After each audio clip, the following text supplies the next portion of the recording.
Yo, yo, yo. Hey guys, it's Poppin' Jock Slay here. And I think it's time. It's time to put together the top 10 overall sneakers of 2020. Now I did Jordan, I did Nike, I did Adidas, but now I'm putting all of those together and coming out with my personal top 10. So without further ado, let's hop right into it.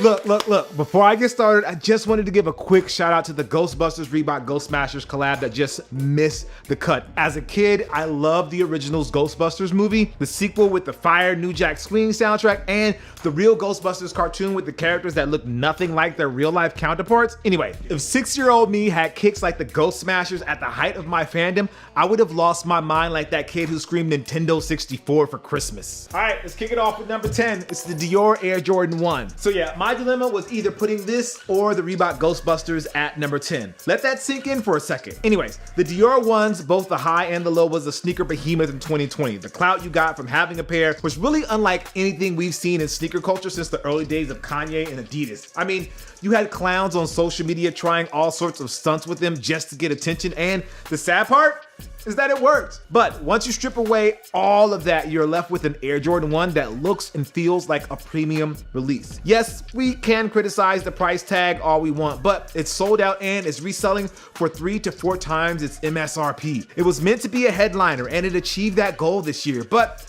we couldn't put it at number 1 because that would just be too easy. And number 9 is the Union Air Jordan 4 Off Noir. So the Union Air Jordan 1 was lightning in the bottle. The concept, the execution, and the release was basically a perfect storm.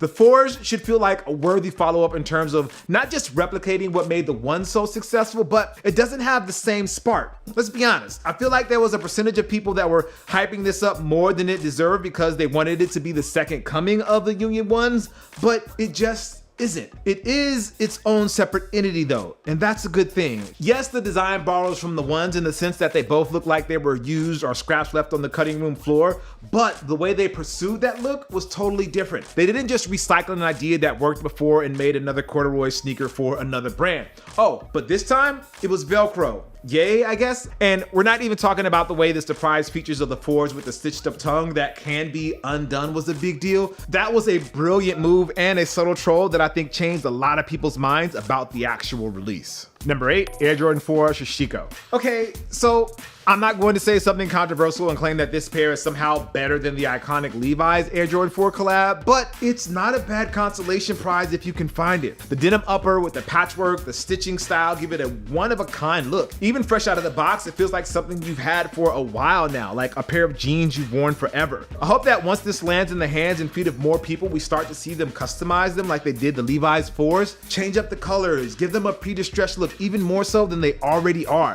The canvas is there to do something really cool and special with these, and I can't wait to see what people do with it. Number 7, Nike Space Hippie 03. Look, I feel like out of all of the Space Hippie sneakers in this collection, this is the one that requires the least amount of explanation. I mean, you can just say this is a Nike shoe made out of trash, and I feel like most people would get it right off the bat. Because with the other shoes, they look like something you can buy at a store. You might actually have to go through the process of explaining to them why it is trash. But with this one, the 03, it looks like trash from the jump, but not in a bad way. You have to look at this from the perspective of a company that is actually looking for ways to improve their carbon footprint. Yes, it's about creating and producing sneakers fast and efficient, but they're also focusing on streamlining the process and reducing waste. Hence, sneakers made out of trash. Makes sense to me, but I wonder if it has translated to the general public. Like, if you see somebody walking around in these, can you say, hey, nice trash shoes you got there? Yeah, that might not work. We might need to work on the branding for this one. Number 6, Nike Air Zoom Alpha Fly Next Percent. Spoiler alert, I'm about to brag about something cool that I did. So I just happened to finish the New York Marathon, and hopefully someday I'll be able to do it again once we're out of this whole pandemic nightmare. And when I do it, I'll hopefully get a chance to do it while wearing this shoe, the Nike Air Zoom Alpha Fly Next Percent. The runner in me, it just loves the assist that these shoes give us as they put me in the best possible position to really succeed and hit that PR. Number 5, Nintendo Puma Rider NES. So I have to give Puma a lot of respect. Why? In the span of a few years, they have worked with both Nintendo and Sega on official sneaker collabs. And while I have a special place in my heart for the Sonic RSO and the Mario 64 RS Dreamer from earlier this year, it's the Future Rider in the colors of the legendary Nintendo Entertainment System that has to make this list. Modeled after the iconic system that 80s babies such as myself spent countless nights, and if we're being honest, mornings before school, playing until we could finish World 8-4, the Future Rider is a nostalgic trip. In fact, it's one of the few sneakers where I don't feel compelled to remove the hashtag. Number 4, Air Jordan 11 Jubilee or Adapt. I really think these two together is going to be one of those inflection points for Jordan Brand. Here's why. The Air Jordan 11 Jubilee in many ways is the perfect Air Jordan 11. What I mean by that is that the 11 was always meant to look like this. All black upper, hits of silver, white midsole, milky outsole. But, and this is a big but, the Jordan on the eyelets detracts from that perfection. Will this be how future holiday Jordans look moving forward? Or will there be enough complaints, hint, hint, please complain about this, that in a few years, Jordan Brand will give us the correct version without the Jordan on the eyelets. Now, as for the Adapt 11s, well, they're either gonna be a huge hit or a massive failure that they never try again. And I'm super curious to see what the response is actually going to be. Number 3, Nike ISPA Road Warrior. Now, if you see me actually walk around in these shoes and you say, hey Jacques, those shoes are trash, I won't take that as a compliment like the space hippie. I'll take those basically as fighting words, and we might have to go right then and there.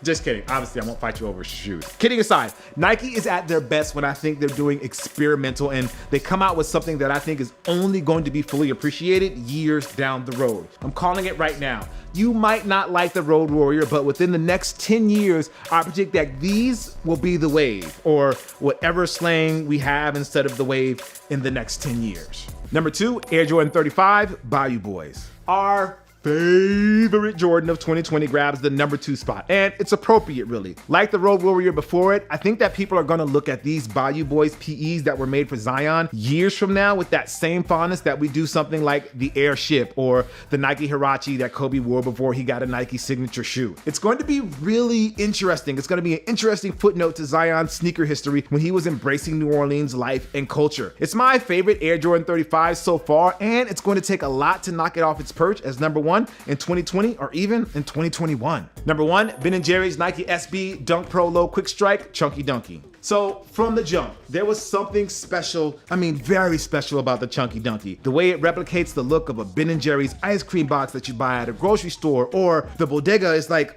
1-to-1. You could prank somebody who wasn't paying super close attention into grabbing one of these from the freezer and checking out only to find out that they actually grabbed a pair of kicks. This was an early candidate for Sneaker of the Year, and I have to agree with the people. It did not let go of its grasp of the culture. The fact that it's an SB Dunk only furthered the hype for them, and it made me angry. Personally, if they had done the same storytelling and color schemes on a Tailwind or a Kill Shot, I still think these would have been amazing. But I wonder if the rest of the culture would be just as enthusiastic, but we won't worry about that now. It's the right collab at the right time on the right silhouette. Congrats to the Chunky Dunkies, and now I just really want a pair after taking multiple L's on these. Somebody help me out. That's gonna do it for my top overall list of sneakers for 2020. Let me know if there's a sneaker that should be on the list, that shouldn't be on the list, or did I get it right, which I think I did, especially because it's my opinion. Anyway, let me know what you guys think down in the comments below. I'm Jacques Slade. Make sure you like, favorite, and subscribe, and I'll see you guys soon. Peace.